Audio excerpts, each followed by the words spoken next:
Friends, Sunday morning. சண்டேனாவே non veg தான். மோஸ்ட்டாக மட்டன் தான் வந்து நாங்கள் செய்வோம். இன்றைக்கி மட்டன் தான் வந்து செஞ்சிட்ருக்கேன்.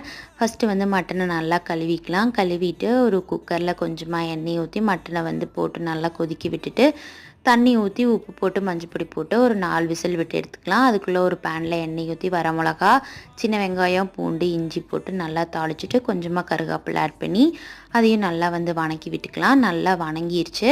நல்லா வணங்கினதுக்கப்புறம் கொஞ்சம் நேரம் ஆற விட்டுருங்க. ஆற விட்டுட்டு மிக்ஸி ஜாரில் சேர்த்திட்டு கூடயே வந்து 3 ஸ்பூன் மல்லித்தூள் சேர்த்தி மஞ்சப்பொடியும் சேர்த்தி நல்லா வந்து பேஸ்ட் மாதிரி அரைச்சி எடுத்துக்கலாம். எடுத்ததுக்கப்புறமா பார்த்திங்கன்னா மட்டனும் வந்து நல்லா வெந்து வந்துருச்சு. இப்போ நம்ம அரைச்சி வச்சுருக்க பேஸ்ட்டை சேர்த்தி நல்லா மிக்ஸ் பண்ணி விட்டுட்டு கொஞ்சமாக உப்பு ஆட் பண்ணி நல்லா கொதிக்க விட்டுருங்க. அதுக்குள்ளே வந்து ஒரு மிக்ஸி ஜாரில் தேங்காயும் வந்து கசகசாயும் நல்லா மிக்ஸ் பண்ணி ஆட் பண்ணி இறக்கணும். அப்படின்னா சூப்பரான மட்டன் குழம்பு வந்து ரெடி ஆயிருச்சு. தேங்க்ஸ் ஃபார் வாட்சிங்.